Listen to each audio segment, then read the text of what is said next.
All right, welcome to the Lockdown Podcast, Episode 2, Season 3, back at full force. All three of us are here. So I know we want to get to the Royal Rumble, and I know that's, the gist of what honestly this show is going to be the majority about. We will just kind of, I say vaguely, run down Raw and SmackDown just because we want to get to the meat and potatoes. We don't want appetizers on this podcast. So we'll just buzz through Raw and SmackDown. So now, this is my thought is the fact that I'm kind of getting sick of the spectacle they're making Raw on Netflix, and they seem to have they're always showing, oh, the celebrities that are here and the celebrities that are here, and it's like like ever since they've started the whole Netflix thing, it's been nonstop. Oh, look who's here, and like so they're spending all this time on around the ring and who's there and yada yada. I mean, what do you guys think about, not that it's not cool for them to like be there, but they don't need to like spend, you know, a half an hour worth of the show just showing celebrities there. Like, what do you guys think about that, and them having basically televised time and they're just kind of showing who's there? I mean, Oh, yay, I nay. find it boring. Think it's good for the product, in the sense of a marketing reach. Does it take away from extra time that they could have for matches or in ring segments or behind the scene segments? Probably, but at the same time, you want to get as many eyes on the product as you can. So it's a give and take. People are showing up, and some of those people are celebrities, and might as It's well, you know. it's more like being a spectacle. Yeah, uh, I don't mind. I guess it's not something I look forward to, but at the Right. same time, it is something that when you have a machine as big as the WWE, they're gonna do stuff like that. Right. I You mean, know, it's not like the end of the world to have them have these moments of showing who's there because I and I've been very outspoken about not liking Logan Paul, but like I think they're bringing in better star power than Logan Paul. I feel like if they're bringing in celebrities like this to have viewership, um, coming up because of who's there, I'm good with that. They did essentially take away the whole Prime thing now, so now that they have because they are doing mild advertising on the ring now, for SmackDown. It's just one in the middle right now. I think it was Angry Orchard. I think. And so, but like Raw obviously has those plethora of, but obviously Riyadh season. Obviously, WWE has a huge thing with, with Saudi Arabia. So obviously, like they're gonna put them on there. They have the beer one on the edges, and then they switched up something different this week. But yeah, I'm glad they kind of got rid of the Prime thing, and I think that was a slow progression to getting rid of it, just because of the allegations and the lawsuits. WWE has enough lawsuits to keep one busy, and so I think them getting rid of all the Prime stuff is it's good. They don't have it by the ring anymore. Like they've kind of, slowly cut out, anything Prime. So I'm good with that. Um, so you have essentially Gunther and Seth Rollins confrontation at the beginning of the show. Um, it's I don't want to say it's kind of becoming complacent, but like leading up to Royal Rumble and everything, we kind of get these same boring segments over and over again. Whether it's CM Punk and Seth Rollins or CM Punk and Drew McIntyre, like it's just kind of on a repeat, and I think it's just good filler. And I think that's kind of the shtick that they're going with at this point. But I thought honestly it was funny that so unbeknownst to most people, like unless you if you caught it, you caught it. But so So Gunther and Seth are talking, whatever else, and then Logan Paul's music hits, and Seth Rollins says, "Who is that?" And so like it shows how much they don't care, and like, you know, if you know, as far as his music, because his music is obnoxious. But I just thought it was funny that Seth was like, "Who's that?" But so we have the War Raiders or Viking Raiders. I feel like Viking Raiders is a lot cooler than War Raiders, but I agree. so I don't like their name.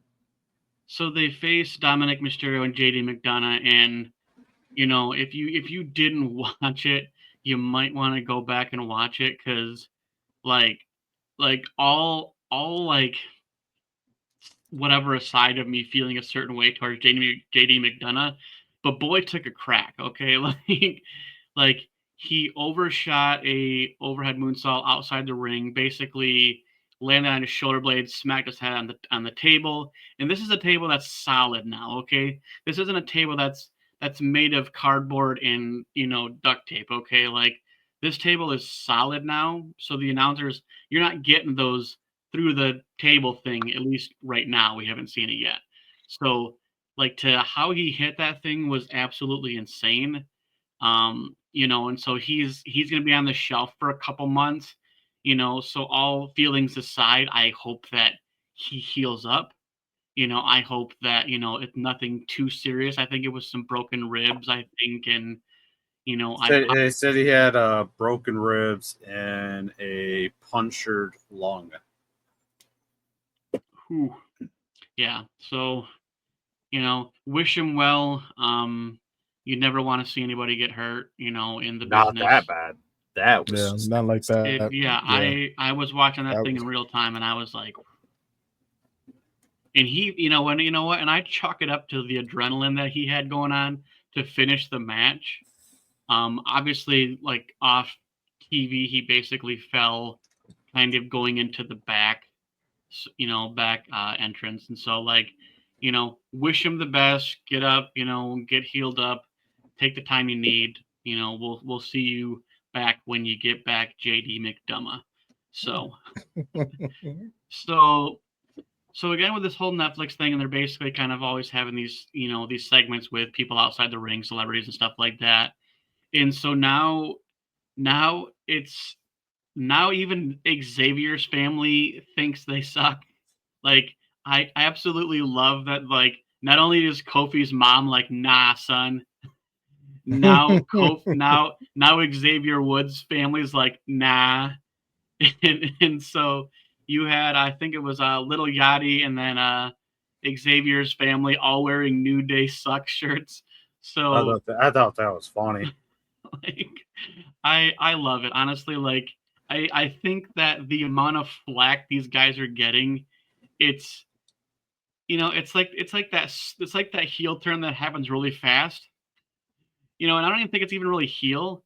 I think it's just like, they said their thing with Big E, a month ago or so, and now they're getting all the flack, and they're getting all the the negative feedback, but like, it sells.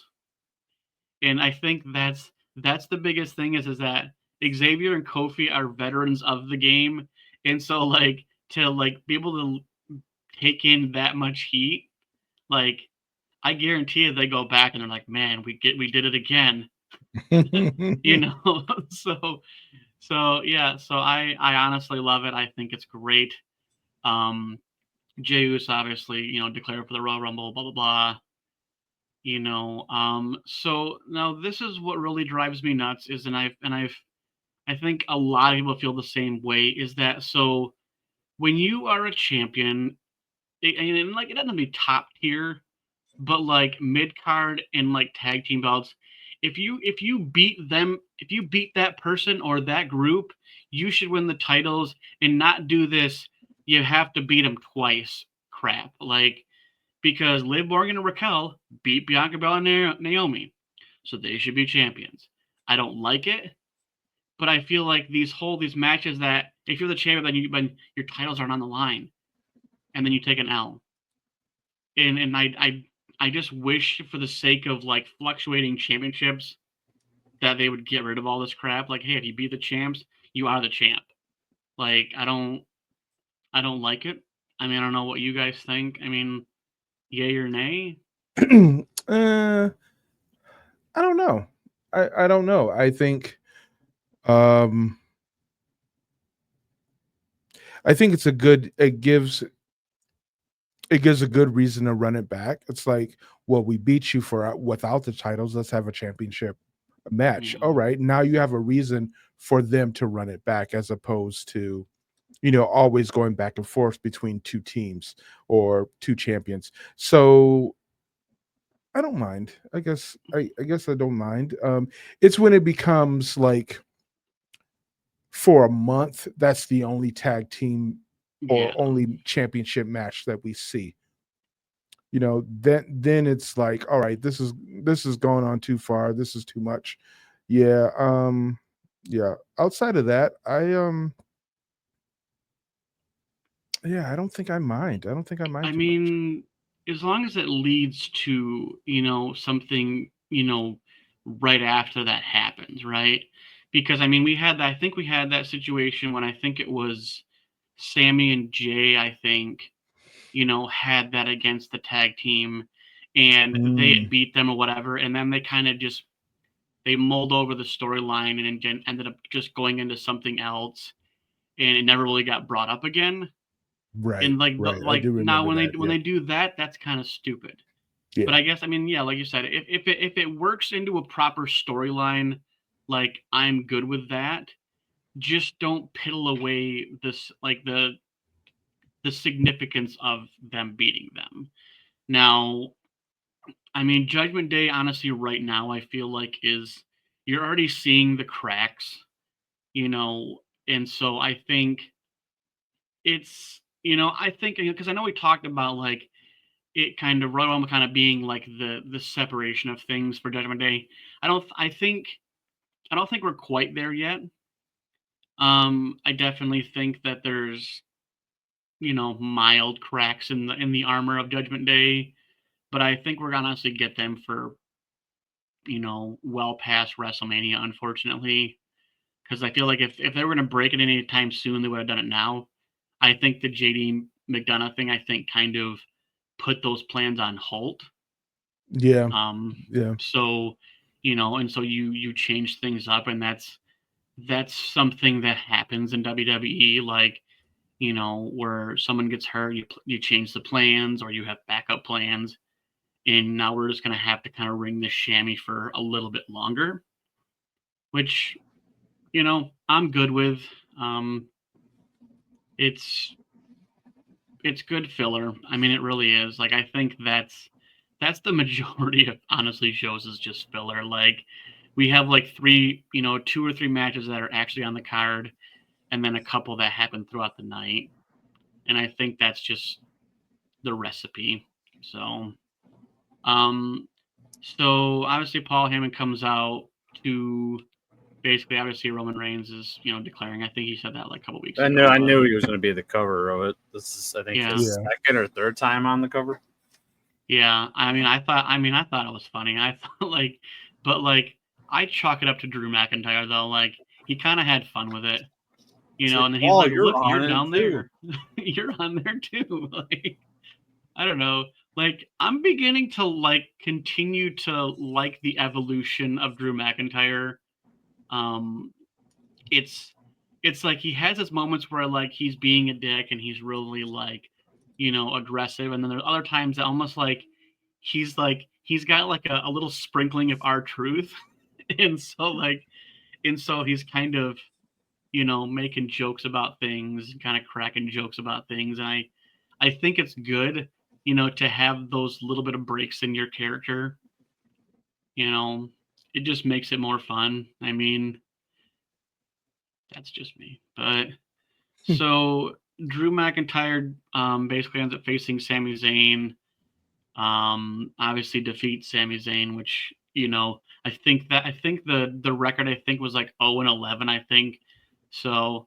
I don't think Sammy is Yeah. doing too well against Drew McIntyre. Yeah, that's a struggle bus for him for sure. Yeah, it's just kind of funny to like even like think about those stat lines like that. And you're like, hold on a second. So like they've both been in the company for like a long time, Right. and to But say at the you've same never beat yeah. him, like, Yeah. and so now, what do you guys think about the Sami Zayn? I mean, feel like we might get a heel Sami Zayn. I think Ooh. he's turning. I think he's turning heel. I think he's been a babyface. He's been a babyface for. I mean, the I think majority. right after the WrestleMania we went to, he slowly became a babyface when he joined the Bloodline. Yeah. I mean, I mean, honestly, like, I wouldn't even be against it, honestly. Like, He think, plays a very good heel. yeah. I think him and Kevin Owens would be a great heel team. Yeah, I just don't know what they're even like, what the real plans are for Kevin Owens moving forward as far as being associated with anybody. Yeah. I think I feel like this is like the strong heel turn for Kevin Owens. And obviously, like, I don't even think really Kevin Owens has been much of a face his whole career, really. I mean, I would say like he's been kind of 50-50, 75-25 of being a heel more than a face. Yeah, he's been a face, I think. You're just seeing it more Maybe now. 4 times. But he doesn't stay a face Long. very long because he's already admitted it, and people can see that he plays the way he carries himself and the way his character is. He plays a heel a lot better than a face because he's already admitted that he likes playing a heel better. That's his I mean, favorite. some people just work. That's just their personality, and it just works better. Because you can tell when someone is almost a fraudulent healer face. And so like you can see the ones that like will like go all in, like their chips are all in on being a heel or being a face. I mean, even if you think of like the Miz, who literally, I mean, he was basically kind of treated like crap his whole, the better beginning of his career. And so like he's kind of built a thick skin for things, and him getting you to hate him is like his goal, Yeah. And so, some people are better at it than others. But I mean, what's good for business is good for business, and it's how it goes. So SmackDown, I don't like this crossover people on different shows like consistently, but so CM Punk calls out Kevin Owens, gives him the whole CM Punk rigmarole. I feel like he just has like 5 talking points and he just sticks to them every time he comes out. He's becoming a tattooed John Cena on the mic. Because it's like CM Punk comes out and does the same spiel every time, it's a good day to be alive. And like he just says the same like 5 things like on repeat at some point in every segment that he has. Yeah, But, I think that might even be a recipe. You know what I'm saying? Because something like that always happens with a baby face. yeah. So we might just chalk it up to that. I mean, if it ain't broke, Yeah. don't fix it. Yeah. I don't know. I enjoy his speeches. Do they motivate you? Oh hell yeah! I always liked him. I always will. I liked him when he was freaking hated. The chick magnet, man. And that's what people don't understand is that unless you actually like, if you know, because it's like the transition of what his name, I don't even know what his name was even before CM Punk, honestly. But No, you know, and so he's had, I think he's had CM Punk for most of his career in the Indies. So I've been following him for when he was wrestling in like high school gyms. I've been following him. Same thing with Kevin Owens. I followed Sammy when he used to wear a lucha mask. Yeah, those were good Sami Zayn days. Oh yeah, when Kevin and Sammy had those Yeah, feuds, when he had that mask, they were great. I loved like when someone would go full luchador, whether it was Hulk Hogan or like I think John Cena did it a couple times. Like, I think it's just I fun. watched when Ricochet was wearing a lucha mask when he was in the Lucha Underground. Yep. Yeah, he's having a pretty shitty run in AEW. Yeah, though. he's not doing so great over there. Like we'll just drop that into the lines because I think it's honestly relatively funny that he leaves and he was at least high mid card in WWE and now he's a goofball. His I promo think skills are literally his promo skills have never gotten better. However, I think he is doing just fine where he's at. And yeah, let's continue. yeah. You know me and my rabbit trails. Yep. But Hey, I'm the one that started that one. yeah, I am king of rabbit trails. But so like I've been outspoken about I like Carmelo Hayes even though he's been taking a lot of L's. But Hey, so he's been taking a lot of L's since he came up from NXT. Yeah, I think it's just kind of part of the adventure. I don't doubt that he, will definitely be an IC or United States champion, this year. I think he has the ego for it, which, I I think that's what makes he's gonna be kind of heelish. I think for the majority of his career, it doesn't work for him to be nice and just because like when he was in NXT, it was just he always had the ego, he's him, I'm the guy, and so like I think that is gonna run, through the better part of his career under as just the egomaniac. But I mean, you know what, we always need egos, okay? Like, and I think that's what makes for good storylines is like we just don't need a lot of it. Yeah, I mean, I feel like we don't really we have so many egos in the room anyways, like on the current roster, whether it's Raw or SmackDown, and toss the guy in the mix, I guess, So, but obviously Jimmy Uso defeats Carmelo Hayes.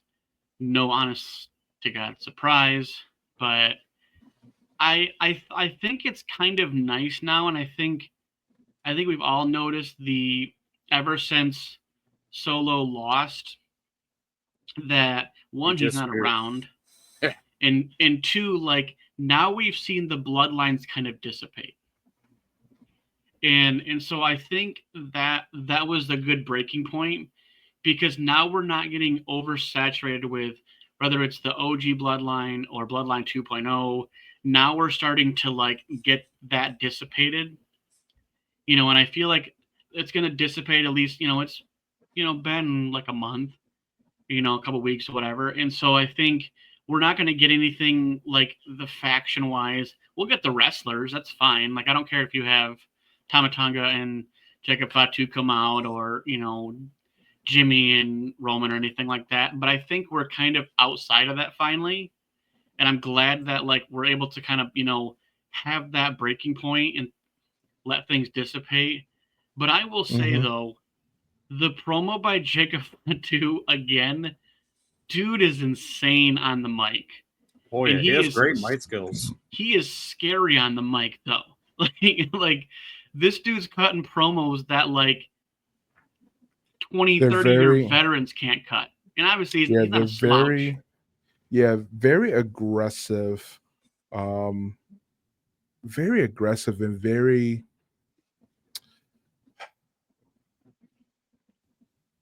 I mean, they're polished. I think they're they're just Like, there's believable. They're really oh believable. Like yeah, someone who's like at that precipice of swinging on you or being physical with you, and yeah. No, his promos they're are like worked up and they're talking about it. Yeah, that can be really intimidating it's for a lot yeah. of people. Yeah, Well, and I don't even care about Mr. Okay, like I don't even like Jacob Fatu. Honestly, is cutting some monster promos, and I absolutely love it. Honestly, I think you know he's better without Solo. I think he's better without the rest of that group. Especially his mic skills. He don't need nobody. Like Mr. Gold Grill Teeth, like he's a scary looking dude without talking. yeah, And so I think I'm looking forward to what they do with him as more of a solo act. I mean, you can kind of have a little bit of bloodline mix, but I feel like ever since Solo left, I think the group has kind of gone their separate ways. And essentially both bloodlines have kind of gone their separate ways. So yeah, yeah. I think we may have left the bloodline saga for now.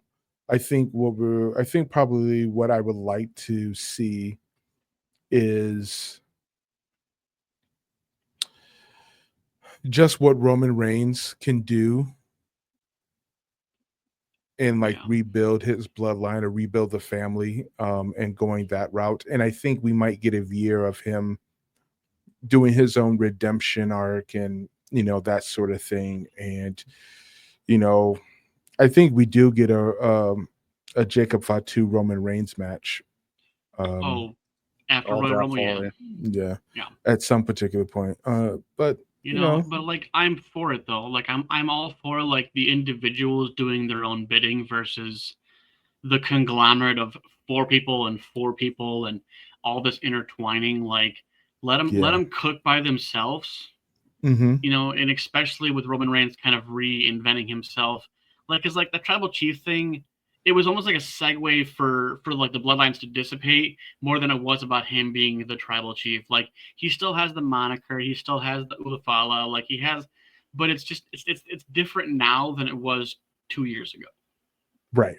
and Yeah. so it's more about like gaining back what he never lost and basically being able to call himself the only tribal chief. So Meechin and Chelsea Green, have a match. Honestly, pretty good match. Obviously, Meechin wins via disqualification because of I don't even know what you call Piper Niven. She looks like a CIA agent for Chelsea Green. Yeah. You know what? But the thing is, like, I like it though. I think it's fun. I think honestly, Piper Niven being, from her past and everything, and in her wrestling, to kind of like almost like lower her standards, I guess, and kind of playing this goofy little like bodyguard type of character. Like, I think it's good. I think it's fun. I think it's entertaining. And I think that's what we need more of. Okay, like kind of out of character moments where it's like, okay, like the whole show. Yes, yeah, we love wrestling matches, but like sometimes the small things are just as entertaining as the big things. Yeah. You know, I mean, just the character shifts. Because it's like Piper Niven is literally a beast. Like take like she can handle anybody. Like I Yeah. don't doubt that one bit that she will be a champion, before WrestleMania next year. Yeah. We'll say that window. She'll So like a get year. she'll get something. Yeah, I think a lot. This might even be a season where we start to see unsung performers and athletes Right. getting their, getting some flowers, like a Chad Gable, like a Sami Zayn. Um, it, it just might be, but that doesn't mean it's going to happen for everyone. Um, it just means that there you Well, I have mean, it. and it's the first kind of, again, the first kind of full calendar year for Triple H. And so, like, we're going to get things different. We just had to kind of work through those trial and error for those 9-10 months, of Triple H taking over from Vinnie Mac. And so, like, this is going to be the year of differences. This is going to be the year of changes, more opportunities, and we have a great roster, like, period. Like, men, women's, like, we have so much to work with. And so I think we're going to start seeing some different things intertwined. Um, Especially because I think this year we're going to have that 2-night SummerSlam, I believe, right? I think this is it this year or next year. Fact check me on that. But yeah. So I think there's changes coming. We trialed and errored last year, and I look forward to what they come up with now. So so they didn't really give Damian Priest an, like, actual intro to being on SmackDown like the previous week. Basically they gave him a segment to come out and kind of, you know, basically kind of talk about what he wants to do, yada yada. Um, Obviously, interrupted by Jacob Fatu and Tama Tonga, um, and the weirdest of people to help out Damian Priest comes out in LA Knight, ends up in a tag match later. Um, I think it's cool. I mean, LA Knight is kind of getting lost in the shuffle, unfortunately. He definitely is. And so, like, when but he runs his gimmick like a seasoned veteran, though. The nana, with everybody saying, and so, like, he's doing his job, and his job right now is just to kind of be a great mid carder, and I think that's, I'd rather be a happy mid carder than a salty top tier. So I think you deal with the hand you're dealt, and I think that's kind of what we're seeing with a lot of wrestlers in the currently. But you know what? I'd just be happy to be there. You you know, I know, think I think a lot of people would just be happy to be there, but there's definitely, I think, the mindset of once you miss opportunities for a couple of years, you start to push yourself and you want to be in those roles, or you're a long-term veteran that is coming in and you're like, hey, you know what, I'm playing with house money, so this is cool. I'm happy to be here. I love the paycheck. Yeah. right, I still get to entertain people. It's just on a bigger stage, and yeah, I'm going to enjoy this. yeah. So like, last week we basically got told, okay, Motor City Machine Gun and DIY are having a 2 out of 3 falls at Royal Rumble. And then they put this weird 8-man tag thing together with Motor City Machine Guns, Los Garza, who Los Garza is not really facey, so I don't know. Well, it's kind of a weird combo against DIY and Pretty Deadly. I don't think we really have. I feel like we're not really in the business of having too many face tag teams right now. I mean, I think we're getting a lot of heel tag teams as of late. DIY turned heel. Pretty Deadly is just there. Motor City Machine Guns is, very face. Los Garza's kind of heelish. Legato is pretty heelish. Judgment Day stuff is heelish. And so, like, it is kind of weird that we're in an era of a lot of just angry tag teams. Like, we don't have these Hardy Boys where they're just jolly and they come out and they're peachy keen. Like, and maybe we'll get some more face-ish tag teams, but I'm okay with the overall majority being heel. I think it's just good for business. And maybe we'll get some more tag teams down the road that are, face-ish, but we'll wait and see. Yeah. So Naomi defeats Liv Morgan on a 1-on-1. Obviously, they had the tag team match that Liv and Raquel won on Raw. But now we have, I don't even call it an icebreaker, but so Naomi defeats Liv Morgan, yada yada. So the Miz was in back, basically talking to Nick Aldis, and just chattering on, and in typical WWE fashion, talking about Andrade, and then all of a sudden Nick Aldis looks by him, hey, look, there's Andrade. Right. And this is what I talk about when you have the matches that are unbooked to everybody else but happen throughout the night. So obviously Andrade, faces the Miz. Obviously he wins. Good match, good filler. Not too much behind it, but it was a good match, straight up match. So I don't know what even brought on this whole segment, but obviously Tiffany Stratton comes out, yada yada, and then here comes Candice LeRae, and honestly, I love this segment of Tiffany Stratton, I'm the champion. What have you done? And really, Candice LeRae really hasn't done anything, No. and so it's kind of funny for her to just kind of call it like it is. Obviously, this ends up in Nia Jax coming out and basically demolishing Tiffany Stratton. Again, no real surprise. I think it's Nia Jax has never been a happy wrestler. Like, like I said, you have happy and sad wrestlers, but she plays the villain way too well. And I think she's done it very, very well her whole career. Yeah. So I look forward to what they're supposed to be doing as far as, we obviously have Elimination Chamber before WrestleMania. So, we could see other things come out, at Elimination Chamber. So we'll see what that comes of.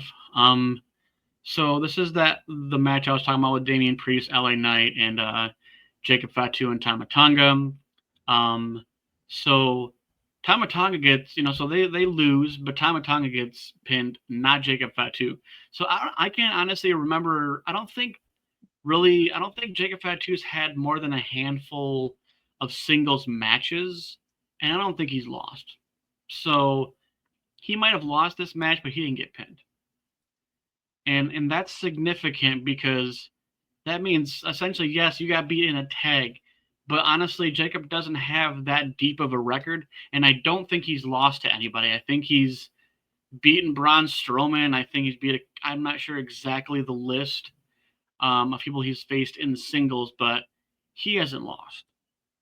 And I look forward to what they are going to do with him because he is primed and ready to go. And his promo, like we said, his promo skills are fire. So really just let him off the leash. Yeah, I think that whole process is going to take time, but we're definitely going to get it. Yeah, we're definitely going to get it. So let's go on ahead and just get it over with. Let it rip. So, okay, so now we are on to the meat and potatoes. So Royal Rumble, honestly, for me, for the caliber, it was the biggest Royal Rumble of all time. It had 70,000 people. That's WrestleMania level. That's actually beyond some WrestleMania levels. So that was a big freaking crowd. 70. I can't guess that, but it was over 70,000. It looked like WrestleMania. And I thought from, this is the Triple H way now, dude. We're gonna start making because you essentially have the big four. You have Royal Rumble, WrestleMania, SummerSlam, and Survivor Series as the big four. So let's make those big four huge. And definitely that was a huge crowd. So the women's big Royal crowd, Rumble, and when people came out, that freaking roof sounded like it was gonna blow off. Yeah. So the women's Royal Rumble honestly was pretty solid. And I know I talked about this beforehand, but honestly, I was more enamored at the things that went on with the women's match than I was the men. Now, like the women's, not only was it constantly busy, you had 5 NXT stars. Now, I don't know which brand Jordan Grace will be on. I would prefer her main roster, but I don't know. So we had 5 NXT. We had 2 legends and Trish Stratus and Nikki Bella come out, and the rest were main roster. Now, this match honestly was action packed beginning to end. And so the returns we got, so we got Alexa Bliss back, we got Jordan Grace as a new signing, we got Charlotte Flair coming back, and so like I'm ready for it. Now that I've seen what we have, now you can look at what product we have in the women's division, and it is great.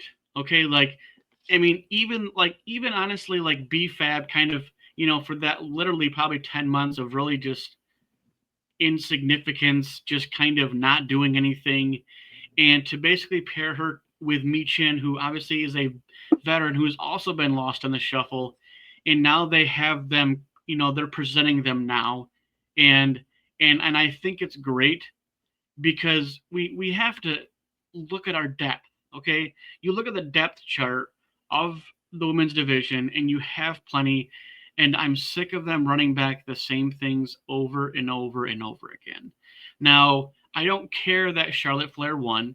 I think I'm with, honestly, most everybody that's like, yeah, we already knew it's going to happen. According to WWE's YouTube page, there was a significant amount of dislike versus likes for Charlotte Flair winning. Now, I'm not against, this is their second Royal Rumble, I believe she's won. Now, like we talked about before, we wanted to be surprised, and we weren't. And that being said, who were you rooting for? Like, let's say 5 women that you were hopeful to win. Like, who are your 5? Because I would say, in my mind, I'm thinking, okay, so my 5, honestly, based off, and I know I have the list in front of me. You guys can get the list if you want, but so my Shayna Baszler, I honestly wasn't against Io Sky going from beginning to end. Alexa Bliss coming back, I would have been more excited about that. Definitely was. Nia Jax in Jordan Grace. Now, I just want to be surprised. And in something like, I hate it when you have this caliber of a part of the Big Four and you force feed us basic ass vanilla pudding. Okay. Like I'm not happy either that Charlotte Flair won. I'm glad she's back. So was Alexa Bliss, but she got shit on. So, Jordan Grace, who just got signed, who's an absolute freaking stud, powerhouse, she got kicked. Like, I mean, the rest of the, stuff, I can buy being filler for the Royal Rumble, but like, where's the big surprise? I mean, Bayley got tossed out like leftover lasagna. But I bet you half of those women in the back were, when they knew Charlotte was coming back, they're probably like, yeah, we all know who's probably going to win this. And they probably keep it down on the hush hush, like they're happy for her and all that. I bet you deep down, like, this is bullshit. Well, I mean, yeah, I would agree with Tim. Yeah, there's definitely a lot of that, but. Well, I mean, I would say comparable is that, like, when we hated Roman Reigns for those 4 years, right? And he left for whatever a lot of time he did, and when he came back, he got a different reaction, right? Now, that's because he was just functioning at a higher level. I mean, God mode as it was, right? Like just the popularity, the pop, the everything, right? I don't see that with Charlotte Flair. Like, she had her massive run. She's got 14 titles, I think it is, somewhere in that realm. Yeah, it's 14. And so for her to come back, I don't feel the same way. Because essentially, like, for me, cool, you're back. That's cool. Air 5. Like, you didn't have that kind of pull like Roman Reigns did to justify us being happy that you're back. Like, we're not ecstatic that you're back. I mean, I don't know how you guys feel about it. I mean, it's just like it just seems like, oh well, she's back. Well, we all know how this is gonna go. I don't want WWE to lose the momentum they have now to subject us to more Charlotte Flair, getting pushed, being in all these matches, because you've had all these women from NXT come up and doing just fine. I mean, when Io Sky came up with Damage Control, like she took the thing by storm. You have Chelsea Green, you have Zoe Stark. I mean, Shayna Baszler got pushed down and then came back up. Sonya Deville disappeared, did whatever she did, and came back. I mean, B-Fab, Maxine Dupree. I mean, Michin went down for a little bit. Piper Niven was down there. Ivy Nile was down there. Candice LeRae, Raquel Rodriguez, like Lyra Valkyria. There's a plethora of people that have come up in the last couple years that are very deserving of having championship moments. But now I don't want to get subjected to the same status quo that we had before with Charlotte Flair. I mean, yeah, I would like to see something different with Charlotte Flair. I would like to see her either as an enabler for other performers, or I want her to be. She doesn't have to win every match, and she doesn't have to be on screen all the time, but definitely a much darker character. Not one. I don't know if I would want to see her in a darker character as she's more aggressive, more violent, more there's more conflict around her, or do I want to see her as someone who's troubled and who can't get over the humps of things, like she's afraid to do a moonsault again because she'll hurt her knee, right, or and see her overcoming stuff, like right. let her I mean, overcome conflicts to get back as the queen, you know what I'm saying? yeah, As opposed to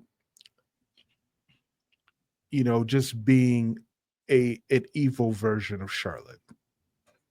yeah. I mean, that's the thing. You don't have to, like, she already has the ego, so like, we already have that, and like you said, yeah, it would be nice to have her have some hesitancy, on doing certain moves because of the injury, right? She had the knee brace on and everything, and so like it wasn't, she obviously was still playing it safe.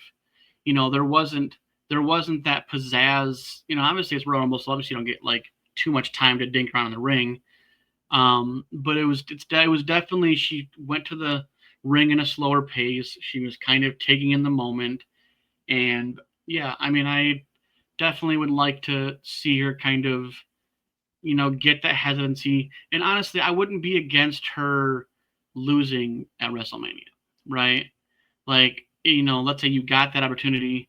It doesn't guarantee it, right? You don't guarantee your win at WrestleMania, right? No. Cody's living proof. So, maybe we. What's his name? Who is the United States champion right now? Yeah, I can't think of his name off the top of my head now. What, oh man. Oh shit! Bad show. Yeah. We should pause it and not sound stupid. Oh my goodness! Who is the Shinsuke. United States? Yeah, Shinsuke. Yeah, he's won the Royal Rumble and he lost at WrestleMania to I think it was AJ Styles. I think it was. No, Seth. I think it was. Yeah. I think that was definitely a miss, but And I think like winning the Royal Rumble is more about getting the spot than winning at the spot, right? Because it doesn't always have to mean, that that's a free ticket to you winning a championship. Like that just means that you've earned a spot in the main event of WrestleMania, which that in and of itself is an accomplishment, right? Because even the veteran of CM Punk hasn't gotten that, right? So like he's more about getting to the main event than like it's not even about winning. It's like he's never had that spot. He's never had the opportunity. And so just because you win doesn't mean you're guaranteed. I mean, it's like this, it's the same thing with Money in the Bank, right? I mean, just because you win, it doesn't guarantee you will win all the time. I mean, Baron Corbin, he botched it with, I think it was Jinder Mahal, I think. I think Otis lost his thing to freaking The Miz, but like, I think it's like 75 or 80% of the cash-ins they win. And so, yes, it's a great percentage, but it does mean that there are some times it doesn't work out. Drew McIntyre's didn't work out, so, ultimately, and so it's give and take. But like to be in the main event is an accomplishment in and of itself. So, but we'll see what they do with Charlotte. I mean, she'll probably be there tomorrow just to flex. She says she'll go to each brand. She said in the press conference. I mean, do the typical trifecta gauntlet and say your piece. But like, I honestly think that Charlotte's going after Rhea just because that's a full circle moment. That's what makes sense. Say they're both 1-1. At WrestleMania. Because Charlotte went after Rhea for the NXT championship, and then obviously Rhea went after, and so like we're at a stalemate. So I feel like this is the one that makes sense. Now as far as Tiffany Stratton, I mean, I think we're gonna get if like we're talking about beforehand, is that like we just need them to declare who they're gonna do it really quick, just so we can figure out what Elimination Chamber means, because we don't need a stagnant, no-purpose Elimination Chamber match. Like, and I think it's silly that they even do like these, number one contenders. So hold on a second. So I got to destroy my body to get an opportunity? Like, damn. Like, no. Like, if I win this thing, I should win the title, But they've been doing the number one contender things recently with that, Elimination Chamber match. So, I mean, I feel like the person that faces Tiffany Stratton will win Elimination Chamber, and I think that's probably what they're going to do. Just because, I mean, they have to have something big to like put that's how they got the opportunity. They won Elimination Chamber, they get that opportunity. And so I feel like that's probably what's going to happen. I mean, I'll eat my words if it goes in reverse, but but we'll see what this, the next couple weeks, let's see if there's any just out the gate, like, hey, this is what I'm doing, period. Because I think, what was it? I mean, obviously Cody was straightforward about who he wanted. So, we'll see. I mean, we got a month and a half to WrestleMania, or I think we got a month or next a couple weeks actually, I think, for Elimination Chamber. So a couple more weeks. Because WrestleMania is like mid Elimination Chamber. Yeah, Elimination Chamber might be a month away. Yeah, I think might be March 1st or something. I'm not sure. Because WrestleMania is April 19th and the 20th. So we do the 24th. The 24th is Elimination Chamber. Of March or? Of February. So just over a month. Oh, March 1st is Elimination Chamber. Okay. So okay. All right. That makes sense then. Yeah, so February is going to be a time of collecting what we're going to do you know, I mean, it is the road to WrestleMania, so obviously things are gonna move fast. Like, I really think we're gonna start getting some fast pace storylines building into the Elimination Chamber, then to WrestleMania. So the second match at Royal Rumble was Motor City Machine Guns versus DIY in a 2 out of 3 fall. I mean, I don't know. I don't know if you watched it, but like, so I chalk it up that DIY honestly pulled a fast one to basically win the whole thing. Obviously they were obviously at one fall apiece. And basically Johnny pretended to tag Tommaso or whatever, and they pulled a fast one, and then obviously they end up winning the 2 out of 3 falls. I chalk it up for creativity. Obviously, like, it was cool when Motor City Machine Gun got here and we got all this pizzazz, and they won a championship after like 3 matches. Like, now you guys are just kind of falling in line, and I'm okay with that. I mean, there's nothing wrong with you coming out the gate strong and then kind of falling in line with all the other tag teams, because there are plenty of tag teams that are jockeying for contention for tag team division. Yeah, I think having the energy or the booking spread out through all the tag teams where they have these ebbs and flows is fine. I think you're right. It's fine. They got their shine when they first got here. It helped put them on the map. People know that they are a damn good tag team. So yeah, let's see what stories that they can tell. I think DIY being the heel tag team right now, I think that works for them. Instead of them DIY feuding with themselves. Yeah, I mean, but like that was some good, like, not long-term story booking, but like it was definitely such a great like story how they basically, played it off like they were feuding, and then, that's how they won the tag team titles. And like I chalk it up to, like, I mean, it was maybe like a couple months or something. You're seeing cracks in DIY, and then comes to find out the blindfold was taken off and we were all fooled. Like, I love those moments when I'm genuinely surprised. I don't want to have like so much prediction and so much, potential things that are going to happen shoved down my throat. Like, I love a good surprise. Oh, same here. And I think, like I said, we got more, surprises in the women's Royal Rumble than we did in the men's. But so Kevin Owens obviously lost to Cody Rhodes, but damn, what a good match. Oh, that like was no tomfoolery, no nonsense, just a straight up ladder match brawl, like, just good start to finish. And I wish we had more matches like this. Just a straight up match, no nonsense. I mean, obviously there's no disqualification in this match, so they could have done something, but they didn't. So, like, I love this match start to finish. Man, Kevin's back has got to be something fierce. That and his neck too. How many times? Well, no, not even just like the initial bump between the like the power bomb that Cody did on, like, in between the announcer's table and the ring. Not even that one, but the one Alabama, that, like, it was like the sideways. Alabama slam. Yeah, dude, you see the way his neck was.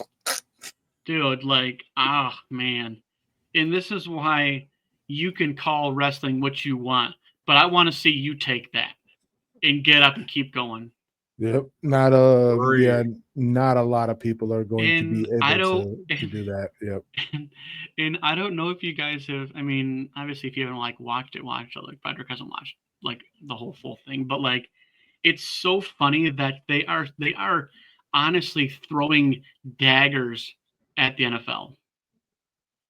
Like, McAfee's throwing them, Wade Barrett's throwing them, Michael Cole's throwing them. Like,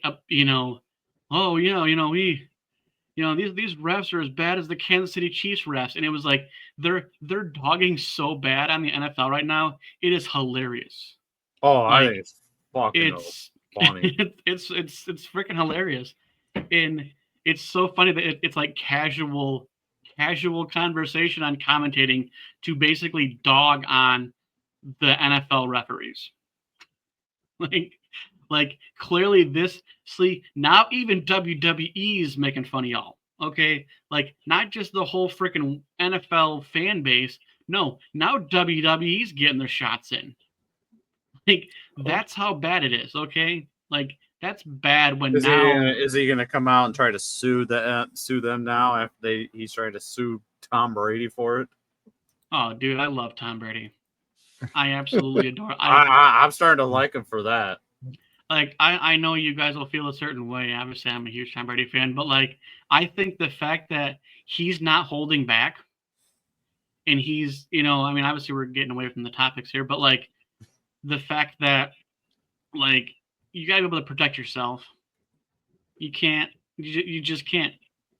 You as soon as you're running, you're a runner. Period. I don't care what position you are. But anyways, back. Well, woosah, woosah. I forgot which wrestler did that. They're like, woo. Or no, actually, I think that was actually Wayne's World. But when they were like, woo, woo. Anyways, ADHD. So yeah, no, I mean a straight up match. No nonsense.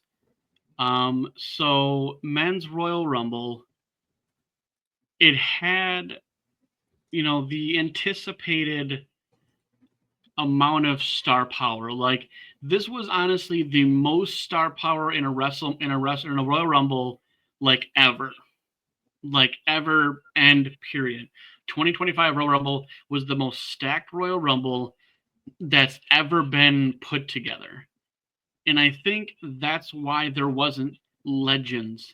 That's why there wasn't surprise entrants other than Joe Hendry. Like that because we had so much to put in this match, so many wrestlers, so many former, future Hall of Famers, current Hall of Famer.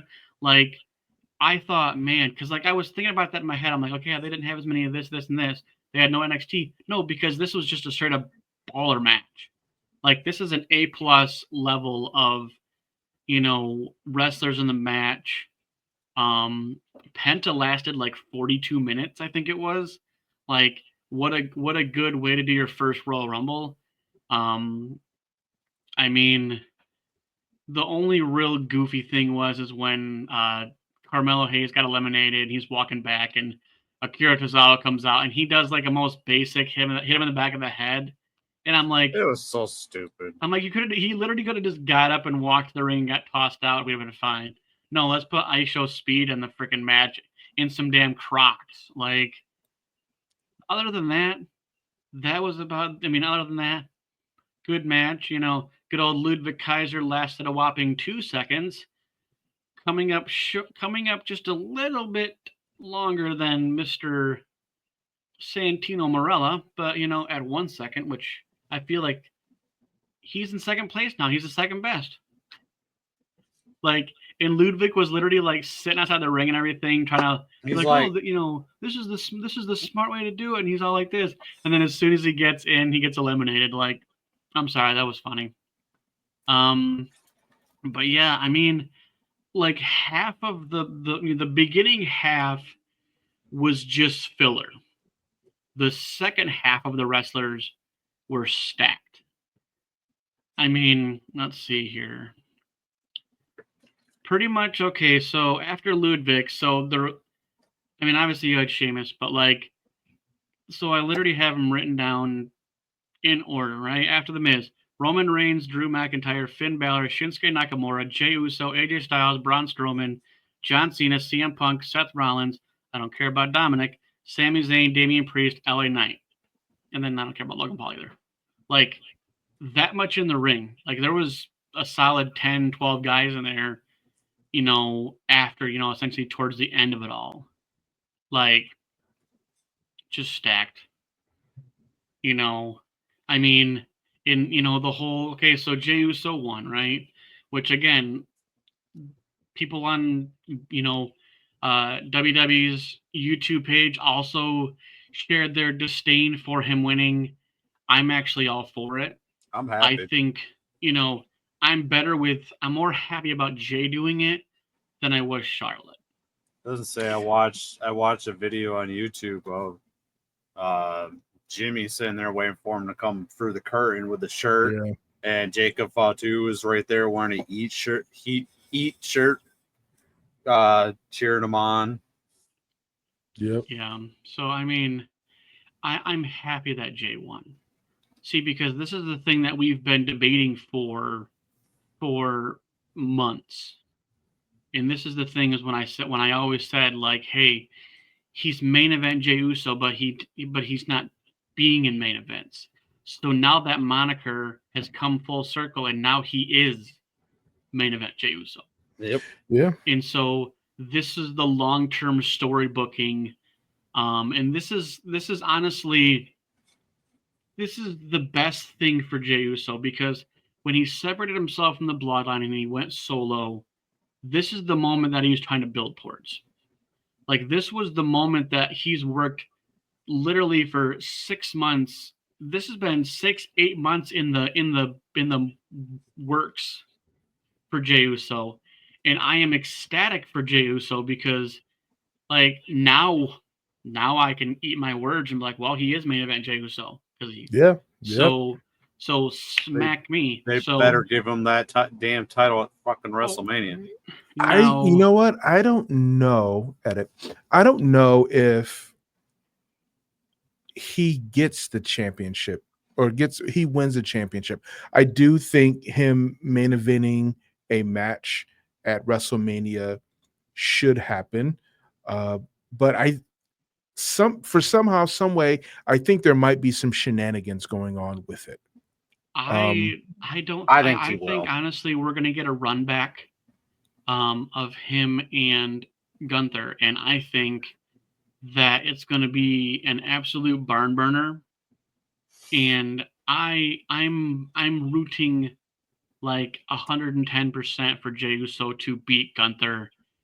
And because this is the era that we've been talking about, is not these long time title holding. We want to have more people have it, right? And so, especially on this level, like I don't care if Charlotte Flair loses, I really don't, but I want Jey Uso to win because he has grinded for 10, 15 years in the business.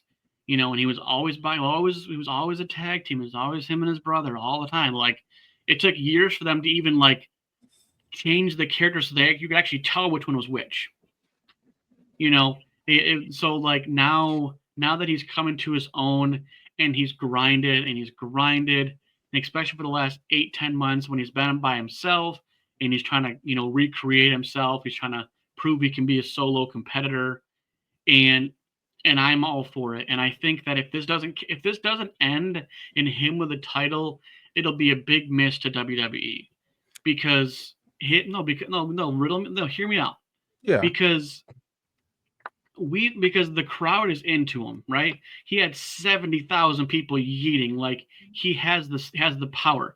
If we miss this, it's the same thing with like Cody Rhodes being going for the title or whatever, or over The Rock, right? Because the fans wanted it. See, because now the fans want main event Jey Uso champion. And so if Triple H listens to the fans, then you best believe Jey Uso will be holding that title at WrestleMania. But go ahead, Charmin. I wouldn't be upset if he didn't win, just for the fact that his solo run has been similar to a Sami Zayn. He's like so close, then he gets something, but then he loses it. But then he gets really close and he has the crowds with him, but he doesn't fully get it, So I think him not winning, I would be okay with. But I think with him winning, we can get Jay versus Sammy for that championship, and potentially Sammy getting a championship run as well as Jay. So if the payoff is both Sammy and Jay get world championship title runs, Mhm. all right, let's do it. But if it's not going to lead into the underdogs of the WWE getting championship runs, then I'm kind of like, I could go either way with it. Are you You saying know, basically kind of all or nothing? No, because all or nothing would be in my take of that. All or nothing would be like 100%. Jay gets the championship, and he's a champion for a while, right? Yeah. Nothing would be him like, you know, totally destroyed at WrestleMania, and you know, going back to your point that that main event moniker doesn't really fit him because he couldn't get it done. Mhm. I'm saying that if he doesn't win a championship, I'm okay with that. If he does win a championship and other underdogs win championships after him, like a Sami Zayn or an R Truth, you know what I'm saying? Or Chad Gable, um, then that's great too. You know, so I'm saying I could go either way, but I'm not betting that he will win the championship at WrestleMania. I think he will. I think it has to be a full circle moment. I mean, it's if they're so uptight about, listening to, the fans and all that jazz, like this just has to happen. And I think being that Triple H is at the helm, I think that there's no way this doesn't happen. And I know, like, it doesn't seem ideal just because, yes, we wanted to have the opportunity and maybe miss. But I think it's full circle for him to, obviously he's lost to Gunther, right? Mhm. So like we've seen this match before, and I think it would be great to have the overcoming, right? Like you were talking about Right. overcoming things, right? Like Montreal had to overcome certain things, but he's lost to Gunther before, but now he's getting a second shot, and he's been talking to Gunther and saying, "I'm gonna get it, I'm gonna get it, I'm gonna get it." And so like now that he has the opportunity, because he's not gonna go after Cody, like Cody's gonna face someone. I think they're gonna do the same thing with Cody, where Elimination Chamber is his number one contender. Right. Now, I don't care who they put as the number one contender against Cody because I want him to lose. We're all over Cody's reign. His suit is carrying the title like a suitcase, or his dog. And so like we're all over Cody's reign. Like I think I'm not alone in the WWE universe of myself thinking we're over Cody Rhodes in his reign. We're ready to move on. Definitely. You had your glitz and glamour. You had it for roughly a year now. I mean, ish. Well, like 10, 11 months, whatever. So we're at that, that mark. And cool, you had it for that time, but we're ready for something different. We're right. Like I want a heel champion. Okay, we have that with Gunther, and it needs to switch out. Like, so Cody needs to lose to the heel, and the heel needs to lose to Jey Uso. And so we can swap those out because we always kind of have those interchanging of a heel champion and a face champion, right? Right. So I think that that would be a good way to, switch things up. So, Agree. I mean, because that'd be the cleanest way for things to switch, right? Because Right. like now I want a heel champion on SmackDown, and now we want a face champion on Raw, and in I mean, and we're still in this situation where like, what is The Rock gonna do? And I so don't. I don't thought The Rock think. would be like 31 or something, but he didn't That's pull what the I power. thought. I don't think we get The Rock this season, and if we do, it'll be in alignment with Roman Reigns. It won't be against Roman Reigns. It'll be in alignment. I don't think we get. I don't think we get a heel SmackDown champion, but what I do think we get quite possibly is a heel Cody or Cody Rhodes playing the heel to John Cena playing the babyface. I think that's what we get, but that doesn't mean it's set in Well, stone. I mean, Not I until they think. start booking. I mean, I just think John Cena just needs to do his fantasy booking matches and just be done. Like, I don't want him to impede on big storylines. Like, I'm all for him having his, those marquee matches, but like, I don't want any titles on him. I don't want him to go after any titles. I want him just to have all of those pent up matches that we wanted when he wasn't there. Now I want this year to be just all those fantasy matches, and then you can be done. I still Like, think check off the think he's boxes. gonna end. I still think he's gonna end up with a title, some shape or Yeah, form. yeah. I mean, I do too. I think if they're gonna do it, they're gonna do it at the end of the year. Like, no, I think he think because- loses his last match he loses his last match. He doesn't go out as a champion. And I do think probably the best way to do this is to get that championship run out of the way. And it might even be a really great way of putting that title on CM Punk so we can get CM Punk out of the way. So we get all the working legends out of the picture, and we can start building up this new crop of superstars to be champions, to be legends. So yeah, I think what we I get, mean, they'll pull the trigger at Yeah. some point is kind of the general gist. Like, yeah, and I mean, they already call him the greatest of all time, anyways. Michael Cole definitely screamed that one out loud, but yeah, I mean, it's kind of like whatever we get, we're gonna take. And we'll see the direction throughout the year. Definitely, post WrestleMania. I feel like the plans will start forming of what they want to do. He's definitely gonna, if he wins it, it's gonna be at one of the other big three, right? Like, he's not gonna win it at WrestleMania. So like, we'll take out. So basically we're left with the big three.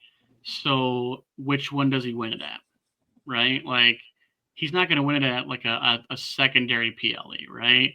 We definitely think he's gonna have that moment, winning the 17th at one of the big three that are left over.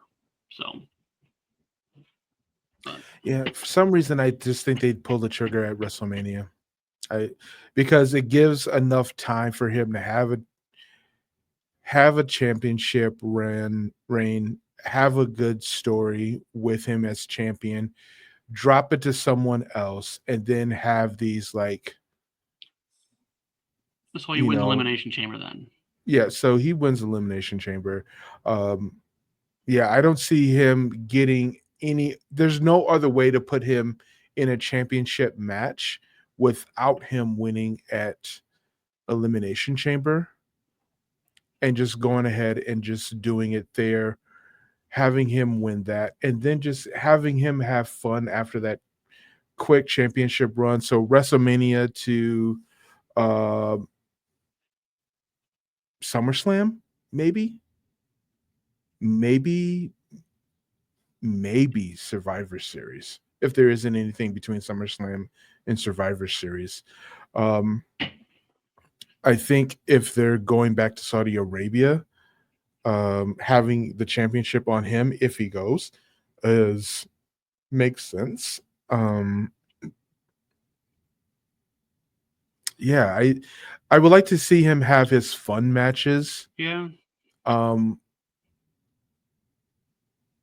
After a championship reign, like have him running back with AJ Styles or Finn Balor, have him do a tag team with him and R-Truth, that sort of stuff. But let's get the 17th. You're lobbying so hard for R-Truth, and I love it. You know what? I put him in that underdog. He's our true fanboy. Yep. You know what? Just do it. I'm gonna get you a "What's Up" T-shirt. Oh, When's your goodness. birthday? Yeah, I'd probably wear it on stream. What's Yep. up? What's up? I wouldn't do the rap, but I definitely would wear it. So yeah, let's just go on ahead and just wrap up this John Cena thing. It's not that it's not important, but I want to see how they treat John Cena as a champion for the last time. What type of stories can we get? What is his availability for stories? So the sooner we get it, the sooner that I can enjoy seeing how they treat someone like the caliber of John Cena. There are very, very few performers right now that could get that treatment. So I think they don't have. All they have listed right now is Elimination March 1st, WrestleMania 41 in Vegas, April 19th and the 20th. Then they have 2 Saturday night main events listed in May 24th and July 12th. Then they have SummerSlam, August 2nd and 3rd, and then WWE Clash in Paris, August 31st.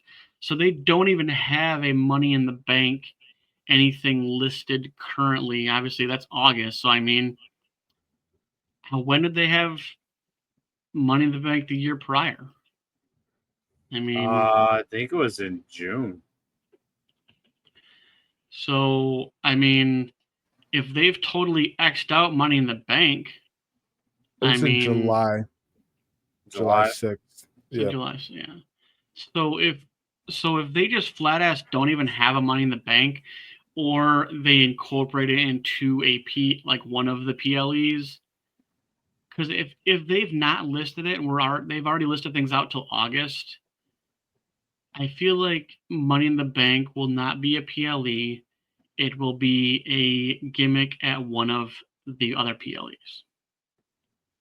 If they just do away with it altogether, because Triple H said he doesn't really a big fan of the Money in the Bank thing. That's why Drew lost his so quick. In the women's was fine, but the men's wasn't, and maybe they just do away with Royal Rumble altogether. I mean, Money in the Bank. So,